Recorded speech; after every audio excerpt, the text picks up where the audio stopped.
آج سے مطلب ہے 24 ذی الحجہ۔ اس میں سب سے پہلا جو ہمارے سامنے اہم اوکیزن آتا ہے وہ ہے آیہ ولایت کا نزول۔ وہ آیہ ولایت جو کمپلیٹ ہوئی تھی غدیر خم کے میدان میں۔ غدیر خم پہ ہماری لاسٹ اسپیچ تھی ایک ویک پہلے۔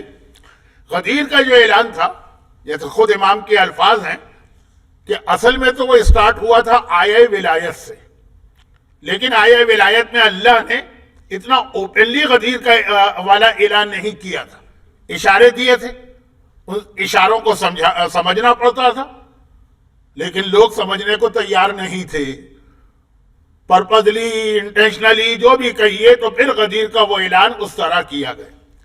آیہ ولایت وہ ہے جو میں نے سب سے پہلے تلاوت کی، انما ولیکم۔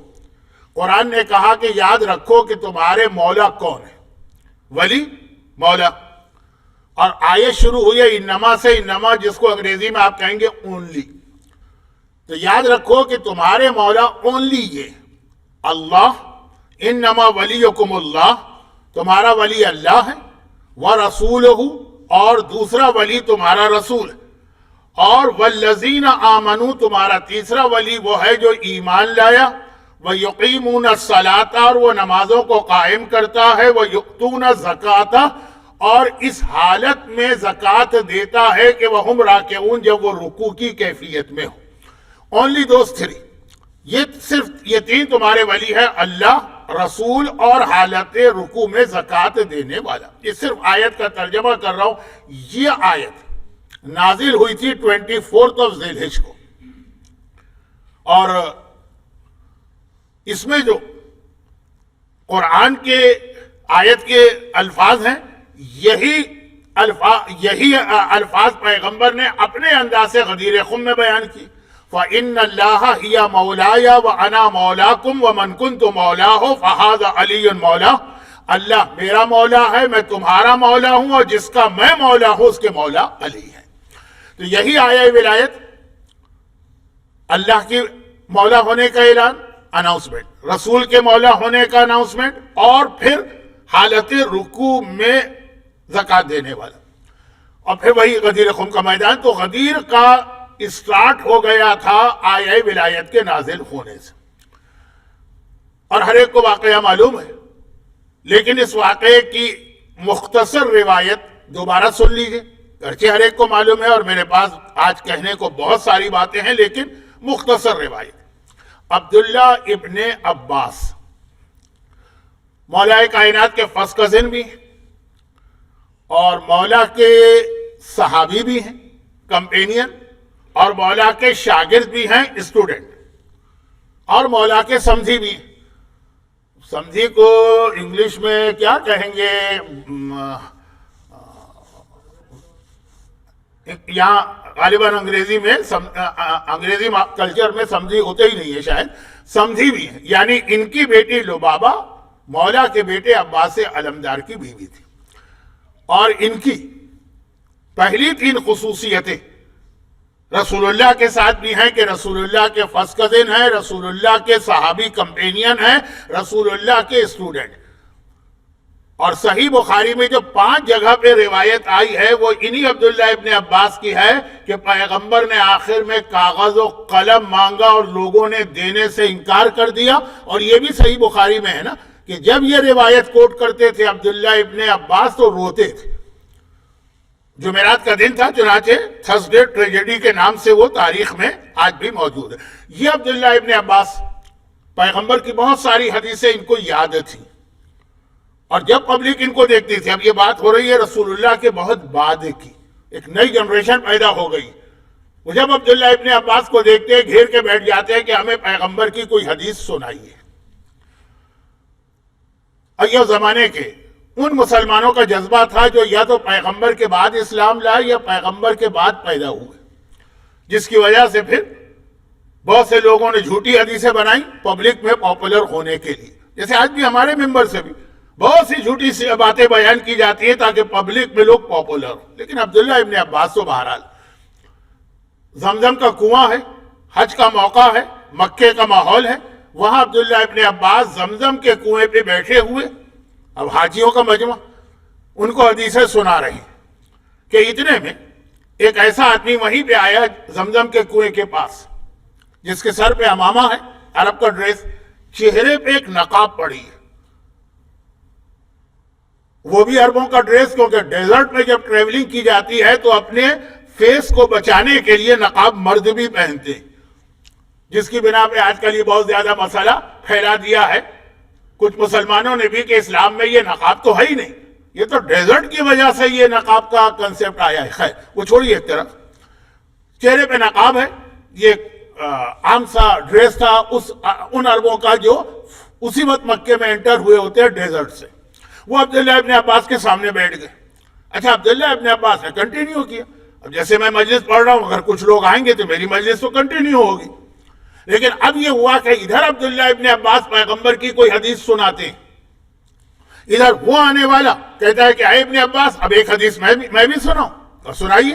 انہوں نے بھی ایک مقابلے میں ایک حدیث سنائی، عبداللہ ابن عباس نے دوسری حدیث سنائی، اس نے پھر ایک حدیث سنائی، حدیثوں کا ایک طرح کا مقابلہ ہو گیا کہ اب لوگ بھی حیران ہو گئے کہ اب تک تو ہم یہ سمجھتے تھے کہ عبداللہ ابن عباس سے زیادہ حدیثیں کسی کو نہیں معلوم، یہ عبداللہ ابن عباس کی ہر حدیث کے مقابلے میں، یعنی کوئی جھوٹی ووٹی حدیث نہیں یا ایک دوسرے سے کنٹراڈکٹ حدیث نہیں، وہ حدیثوں کی تلاوت ہو رہی، ادھر سے ایک حدیث، ادھر سے ایک حدیث، ادھر سے پھر حدیث، ادھر سے پھر حدیث، یہاں تک کہ آخر میں عبداللہ ابن عباس خاموش ہو گئے کہ اب ہمیں یہ سیشن ختم کرنا ہے، لیکن اس طرح خاموش نہیں، خود عبداللہ ابن عباس حیران ہو گئے کہ تو ہے کون جسے اتنی ہی حدیثیں یاد ہے جتنی مجھے یاد ہے، بلکہ شاید مجھ سے بھی زیادہ۔ اب آنے والے نے چہرے سے نقاب ہٹایا اور کہا کہ اے ابن عباس آپ تو مجھے پہچانتے ہیں، انا جندب ابن جنادہ غفاری، میں ابو ذر غفاری۔ ابو ذر غفاری عبداللہ ابن عباس سے تو ایج میں بہت بڑے تھے اور ان کی عظمت کو سب جانتے ہیں، کہا میں ابو ذر غفاری ہوں۔ عبداللہ ابن عباس نے کہا اب سمجھ میں آیا، اگر تمہیں اتنی حدیثیں یاد ہیں، لیکن اس نے کہا کہ میں چاہتا ہوں کہ آخر میں بھی ایک حدیث اور سنا کے یہ سیشن ختم کروں، لیکن اب جو حدیث اس نے سنائی، اب ابو ذر غفاری اتنا انٹرسٹنگ ان کے حالات ہیں کہ 2 گھنٹے کی تو الگ سے آپ اسپیچ کبھی مجھ سے سن لیجئے مختصری، کہ ابو ذر غفاری نے کہا اتنی دیر میں مجمع بہت بڑھ گیا تھا، وہ سارے حاجی جو تھے دوڑ دوڑ کے یہاں آنے لگے، ایک نہیں پیغمبر کے 2 صحابیوں سے حدیثیں سننے کو مل رہی ہیں، اور دونوں بہت ہی اتھینٹک صحابی۔ عبداللہ ابن عباس کو مخاطب کر کے کہا لیکن مجمع کو سناتے ہوئے کہ میں نے اپنے کانوں سے سنا ہے، اور اگر نہیں سنا ہو تو میں بہرا ہو جاؤں، اور میں نے اپنی آنکھوں سے دیکھا ہے، اور اگر نہیں دیکھا ہے تو میں اندھا ہو جاؤں۔ اب یہ اس حدیث سے پہلے ان کا اسٹائل ہی ایسا بن گیا کہ مجمع اور زیادہ اٹینٹیو ہو گیا کہ یہ کون سی حدیث، اتنے یقین کے ساتھ کہہ رہے کہ اگر میں نے اپنے کانوں سے نہیں سنا تو بہرا ہو جاؤں، آنکھوں سے نہیں دیکھا تو اندھا ہو جاؤں، کوئی ایسی حدیث ہے جس کا تعلق دیکھنے سے بھی؟ کہا کہ سنو اے عبداللہ ابن عباس۔ عبداللہ ابن عباس جب پیغمبر کی وفات ہوئی تو 13 سال کے تھے، اور شبلی نعمانی نے یہی اعتراض کیا ہے کہ ان کی یہ کاغذ قلم والی، قلم دوات والی حدیث ہم کیوں لیں، یہ تو 13 سال کے بچے تھے، بچوں کی حدیث کا کیا بھروسہ؟ تو پھر ہمارے علماء کا جواب بھی ہے، یہ تو بالکل آخری پیغمبر کی زندگی کی حدیث ہے، اگر اس لیے نہیں لی جائے گی کہ بچے تھے تو ان کی ساری حدیثوں کو کینسل کرو، اس لیے کہ وہ حدیثیں تو اس سے بھی پہلے کی ہوں گی، جب یہ 9 سال کے تھے، جب یہ 8 سال کے تھے۔ خیر میں کسی اور طرف چلا گیا، بات یہ تھی کہ عبداللہ ابن عباس شاید اس وقت 4 یا 5 سال کے تھے جب کی حدیث ابو ذر سنا رہے، کہا کہ ہم پیغمبر کے پیچھے نماز ظہر پڑھ رہے تھے، اور ابھی ہم نماز ظہر ختم کر کے بیٹھے تھے کہ مسجد میں ایک سوال کرنے والا آیا۔ اب اس کے بعد مشہور واقعہ، اور آنے کے بعد اس نے ایک ایک سے کہا کہ میں فقیر ہوں، میری مدد کرو، کسی نے اس کی کوئی مدد نہیں کی۔ آخر میں اس نے آسمان کی جانب دیکھا، اگرچہ مسجد کی چھت تھی لیکن وہ والی چھت کھجور کے پتوں والی جس کے اندر سے آسمان بھی نظر آتا تھا، تو آسمان کی جانب دیکھا اور کہا خدا بندہ میں تیرے گھر میں آیا، تیرے نام پہ لوگوں سے مانگا اور یہاں سے خالی ہاتھ واپس جا رہا ہوں۔ اتنی دیر عبداللہ ابن عباس کو ابو ذر غفاری سنا رہے ہیں کہ اتنی دیر میں میرا مولا نماز میں مشغول ہو گیا تھا. ظہر کی نماز کے بعد پھر کچھ سنت و نافلہ بھی ہیں, کچھ عصر کی ہیں, کچھ اور بھی. جس وقت یہ جملہ کہا تو اس وقت میرے مولا نے اپنے ہاتھ سے اشارہ کیا, اپنے دائیں ہاتھ سے جس میں ایک انگوٹھی تھی, اور وہ سائل کو اشارہ کیا کہ انگوٹھی لے جاؤ. وہ یہ انگوٹھی لے کے چلا. جیسے ہی وہ انگوٹھی لے کے نکلا, کہا کہ میں نے اپنے کانوں سے سنا, سننے والا اس کے بعد آئے گا ورنہ بہرا ہو جاؤں. آنکھوں سے دیکھا, یہ دیکھنے والا منظر ہے. جیسے ہی وہ باہر نکلا, ویسے ہی اللہ کے رسول علی کی نماز ختم ہونے کا انتظار کیا. علی کی نماز ختم ہوئی. پیغمبر نے ایک مرتبہ کہا کہ ھذا علی قائد البرر وقاتل الکفر منصور من نصر مخذول من خذل. یہ علی نیک لوگوں کا قائد. یہاں پھر ایک مرتبہ توجہ ہے کہ قرآن نے بھی ولایت کے حوالے سے علی کا تعارف جو کرایا تو نماز کے حوالے سے کرایا. اور علی والے تو نماز چھوڑ دینا. حق ولایت سمجھتے ہیں کہ اگر ہم نماز پڑھ کے جنت میں گئے تو فائدہ کیا ہوا علی کی ولایت کا؟ فائدہ تو اسی کو کہتے ہیں نا. کیونکہ میں یہ تقریریں سنتا رہتا ہوں, اس لیے ایک ایسا لفظ استعمال کر رہا ہوں جو صرف پنجاب کے لوگ سمجھیں گے. کہتے جی میں جا رہا تھا سڑک کے اوپر اور وہاں پہ پولیس والے نے روکا, میرے پاس سارے پیپر تھے گاڑی کے, اس نے کہا چلے جاؤ. تو میرے دوست نے پولیس والے سے کہا تھینک یو. میں نے کہا اس کا تھینک یو کیوں ادا کر رہے ہو؟ اس نے کون سا ہمارے ساتھ فیور کیا؟ ہمارے پیپر سارے تھے, اس کو تو ہمیں چھوڑنا ہی چھوڑنا. کہا کہ تھینک یو اس کا ادا کرو جس کے اندر چس آئے, مزہ آئے, کہ کاغذ کوئی نہ ہو اور کیسے چلے جاؤ. اس سے تو کہو کہ تھینک یو. اب اس کے بعد وہ کہتے ہیں چنانچہ اگر ساری نیکیاں کر کے پھر علی ہماری مدد کر کے جنت میں لے جائیں گے تو ہمیں ضرورت کیا ہے؟ اب پتہ نہیں ان کو کہ جنت کیا ہے, ہماری نیکیوں کا اسٹیٹس کیا ہے. لیکن میں اپنے الفاظ میں کہہ رہا ہوں کیونکہ وقت کم ہے, اور میں تو جو ارادہ کر کے بیٹھا, 4 چیزوں کا بھی پہلی چیز بھی مکمل نہیں ہوئی ہے. کہا چست تو اس میں ہے, مزہ تو اس میں ہے کہ کچھ نہ ہو پھر علی لے کے جائیں, تب پتہ چلے کہ ہاں علی اپنے چاہنے والوں کی مدد کرتے ہیں. خیر, تو ایسی فضول باتوں کو چھوڑیں. پیغمبر فرما رہے ہیں قائد البررہ, علی نیک لوگوں کا قائد ہے. قاتل الکفرہ, کافروں کا قاتل ہے. منصور من نصر, جو علی کی مدد کرے گا خود اللہ اس کی مدد کرے گا. مخذول من خذل, اور جو علی کی توہین کرے گا اللہ اس کو ذلیل اور رسوا کرے گا. ابو ذر کہہ رہے ہیں میں سن رہا تھا, اس کے بعد پیغمبر نے ایک جملہ اور کہا, اور پیغمبر نے آسمان کی جانب دیکھ کے کہا خداوند میرے بھائی موسیٰ نے ایک مرتبہ تجھ سے یہ دعا کی تھی نا, رب اشرح لی صدری ویسر لی امری, اور واحلل عقدۃ من لسانی یفقہوا قولی واجعل لی وزیرا من اہلی ہارون اخی اشدد بہ ازری.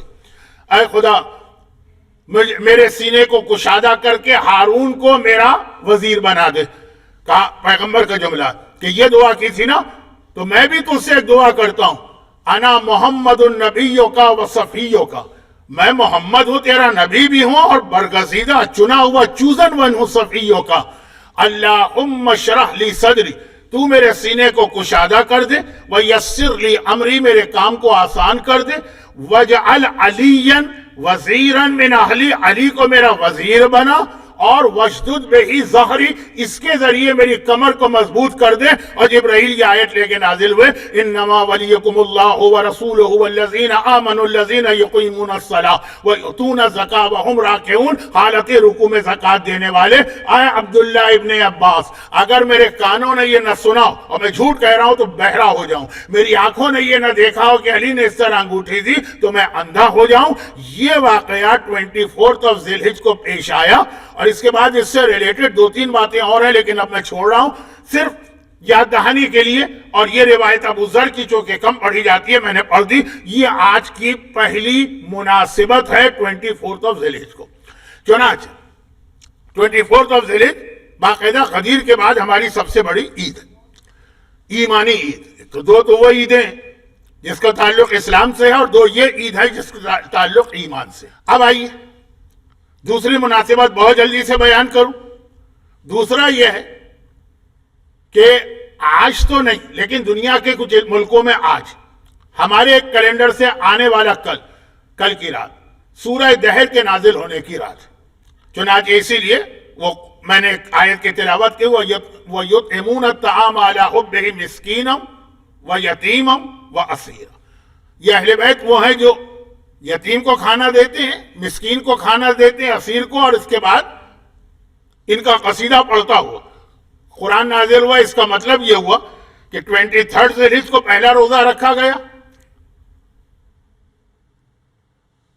مسکین آیا افطار کے وقت. 24 ذی الحجہ کو دوسرا روزہ رکھا گیا، یتیم آیا. 25 ذی الحجہ کو تیسرا روزہ رکھا گیا، اسیر آیا. اور جیسے ہی وہ اسیر روٹیاں لے کے گیا، سورہ دہر نازل ہوا جو ناچے اس آیت کی تلاوت. اب اس کی تفصیل میں نہیں جا رہا ہوں کیونکہ وقت نہیں. یہ سورہ دہر، البتہ اس کے اندر دو بہت اہم پیغام ہیں. ایک بتا رہا ہوں، ایک پیغام تو نہیں بتا رہا، ایک تاریخی چیز. اس سے پہلے والی آیت وَيُطْعِمُونَ الطَّعَامَ عَلَىٰ حُبِّهِ مِسْكِينًا وَيَتِيمًا وَأَسِيرًا. قرآن قصیدہ پڑھ رہا اہل بیت کا. اب انگوٹھی والے واقعے میں صرف علی، اس میں پورے پنجے تن. مگر بالکل اس سے پہلے والی آیت کیا؟ وَيُوفُونَ بِالنَّذْرِ وَيَخَافُونَ يَوْمًا كَانَ شَرُّهُ مُسْتَطِيرًا. یہ اہل بیت وہ ہیں جو اللہ سے کیے ہوئے وعدے کو پورا کرتے ہیں اور قیامت کے دن سے ڈرتے ہیں. علی قیامت کے دن سے ڈر رہے ہیں، قرآن گواہی دے رہا. شہزادی کونین قیامت کے دن سے ڈر رہی ہے، یہ قرآن کی آیت ہے. اور ہر ایک کو پتا ہے سورہ دہر اہل بیت کے لیے نازل ہوا. حسنین جوانان جنت کے سردار اور قیامت سے ڈر رہے ہیں. اور صاحبان ایمان کی تو یہ حالت ہے کہ سمجھتے ہیں قیامت کوئی چیز ہی نہیں، ایک ہنسی مذاق کھیل اور ٹھٹا. خاص طور پر ان تاریخوں میں تو اور زیادہ بے خوف ہو جاتے ہیں، کیونکہ یہ وہ تاریخیں ہیں کہ جہاں شاعروں اور منقبت کہنے والوں کی بادشاہی ہوتی. اور شاعری اور منقبت میں جو کبھی فرشتوں کو ڈانٹا جاتا ہے، کبھی منکر نکیر کو لات مار کے بھگایا جاتا ہے، کبھی جہنم میں لے جانے والے فرشتوں کی گردن مروڑی جاتی ہے.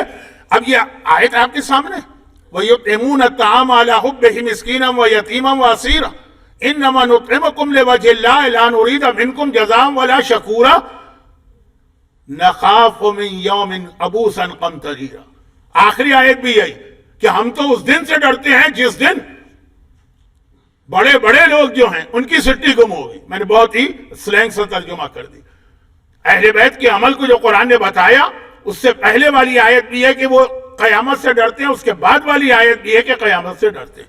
اہل بیت کے لیے قیامت مسئلہ نہیں ہے، لیکن عظمت پروردگار کا خوف ان کے دلوں میں، اور ہمارے دل میں اتنی بے خوفی ہے. یہ سورہ دہر کا پہلا پیغام ہے. دوسری بات کا بھی غور کیجئے گا، قرآن نے کہا کہ یتیم و مسکین و اسیر آئے. اسیر کیا؟ قیدی نا. قیدی تو جیل میں ہوتا ہے، وہ کیسے آ گئے؟ کس نے اس کو رہائی دلوائی؟ یہ بہت اہم ایک مسئلہ ہے. اس میں اسلام کا پورا نظام جہاد اور غلامی کا نظام شامل ہے. کبھی اور آج موقع نہیں. ہاں اب آئیے جو بہت اہم بات ہے. تیسری بات، آج کی رات حدیث کسا کی سالگرہ. اچھا، یہ سورہ دہر بھی نازل ہوا 25 کو، تو یہ اس کا سورہ دہر کی سالگرہ. پورا سورہ دہر، ایک آیت نہیں، پورا سورہ دہر. اس کے بعد آج کی تیسری مناسبت، یہ بھی آج کل بہت پڑھی جا رہی ہے. صرف ایک بات کہنا چاہتا ہوں ان لوگوں سے جو حج اور عمرہ کر کے آ چکے ہیں، اور وہ لوگ بھی یاد رکھ لیں جو کبھی حج اور عمرہ کرنے جائے. خدا ہر مومن اور مومنہ کو حج اور عمرے کی سعادت بخشے. وہ پروردگار عالم کی رحمتیں بھی دیکھیں، اہل بیت کے آثار بھی دیکھیں. جملہ کام آئے گا، یہ بہت کم لوگ آپ کو بتائیں گے. اور وہ یہ ہے کہ آج کی رات حدیث کسا کی رات ان معنوں میں کہ 23 ذی الحجہ کو پیغمبر اور عیسائیوں میں یہ بات ہوئی کہ کل tomorrow early in the morning after فجر پریئر ہم مباہلہ کریں گے. تو پیغمبر عشاء کی نماز کے بعد پھر شہزادی کے حجرے میں آئے، چادر منگوائی. وہ پورا واقعہ جو آپ سنتے رہتے ہیں، وہ پورا واقعہ آپ سنتے رہتے ہیں. اس طرح سے چادر تطہیر کے نیچے سب جمع ہوئے اور آیت تطہیر نازل ہوئی آج کی رات. اب یہ ایک بحث ہے کہ یہ آج کی رات آیت تطہیر پہلی بار نازل ہوئی یا پہلے نازل ہو چکی تھی، اللہ نے آج اس کو ریپیٹ کیا. لیکن بہرحال آیت تطہیر بھی آج کی رات نازل ہوئی اور حدیث کسا بھی. تو آیت تطہیر کی بھی سالگرہ ہوئی اور حدیث کسا کی بھی سالگرہ ہوئی. واقعہ آپ کا سنا ہوا. یہ تیسری مناسبت تھی. بہت کچھ کہنا تھا حدیث کسا پہ، وقت نہیں. البتہ حدیث کسا کا ایک جملہ ذہن میں رکھیے گا، ہم فاطمہ تو ابوہا و بالہا و بنوہا، سے چوتھی اور آخری مناسبت بنے گی. اور سب سے بڑی مناسبت جس کی وجہ سے آج کا یہ پروگرام رکھا گیا ہے وہ ہے مباہلے کا دن. آج کی رات مباہلے کی رات. پیغمبر چادر تطہیر میں سب کو لے کے اللہ سے دعا کرتے ہیں، اور پھر اس کے بعد عیسائیوں سے تو اسلام کو فتح کل ملی، آپ کے لیے 6 پیغام آج مل گئے. ما ذکر خبرنا ھذا فی محفل من محافل اہل الارض وفیہ جمع من شیعتنا. پتہ نہیں ہم شیعہ ہیں کہ نہیں ہیں، جیسے اہل بیت چاہتے ہیں، لیکن وہ محبین، محبت ضرور کرتے ہیں. 6 بشارتیں آپ کو مل گئیں آج کی رات کہ رحمت نازل ہوگی، ملائکہ آپ کو گھیرے میں لے کے آپ کے لیے استغفار کریں. حفت بہم الملائکہ، آپ کے چاروں طرف ملائکہ، جہاں حدیث قصہ پڑھی جائے، واستغفرت، اور استغفار کریں گے جب تک کہ آپ لوگ بکھر نہ جائیں. بکھرنے کے بعد ملائکہ کا استغفار ختم ہو گیا، کیونکہ پھر آپ اہل بیت کے فضائل نہیں سن رہے ہوں گے، آپ جا کے کوئی گانے کا کیسٹ نہ سن رہے ہو نعوذ باللہ، کوئی فلم نہ دیکھ رہے ہو نعوذ باللہ، کسی ڈسکو ڈانس کی جانب نہ جا رہے ہو. خیر، 3 یہ اور 3 یہ. وفیہ محموم اللہ وفرج اللہ ہما، پریشان حال، مصیبت زدہ تھا. یہ 6 بشارتیں آج کی رات آپ کو مل رہی اگر اہل بیت کے فضائل بیان کیے جائیں یہ حدیث قصہ کی شکل میں. اس کے بعد صبح کو پیغمبر پھر مسجد میں گئے، نماز فجر پڑھائی. نماز فجر پڑھا کے پیغمبر مسجد سے باہر آئے اور اس چبوترے پر بیٹھ گئے. جو لوگ حج اور عمرہ کر چکے ہیں وہ اپنی دماغ میں تصویر لے کر آئے، ویڈیو چلائیں. شہزادی کے حجرے کے بالکل سامنے ایک چبوترا، یعنی ایک ڈیک، امریکہ میں اس کو ڈیک کہتے ہیں، شاید کہیں پلیٹ فارم کہتے ہوں، چاہے کہیں باہر الگ الگ لفظ ہوں گے. ایسا اتنی اونچائی کا، اس سے تھوڑی زیادہ اونچائی کا، وہاں جا کے بیٹھ گئے. اور پھر چاروں اہل بیت کی شخصیتیں پیغمبر کے پاس جمع ہوں. 3 تو مسجد سے پیغمبر کے ساتھ آئے تھے، شہزادی اپنے حجرے سے نکلے. یہ چبوترا جو ہے سارا عالم اسلام اس پہ نماز پڑھنے کے لیے اس طرح سے جنگ و جدال میں مصروف رہتا کہ رش کے زمانے میں آج کل اس کو بند کر دیتے، کسی کو نہیں جانے دیتے. اور بہت سے لوگ اس کو پیغمبر کا چبوترا سمجھتے ہیں. نہیں، اس کا اصلی نام ہے صفہ مباہلہ، وہ جگہ جہاں مباہلے پر جانے سے پہلے رسول اللہ نے پنجتن کو جمع کیا اور پھر وہاں سے وہ چلے مباہلے کے لیے، جو چوتھا واقعہ پیش آیا.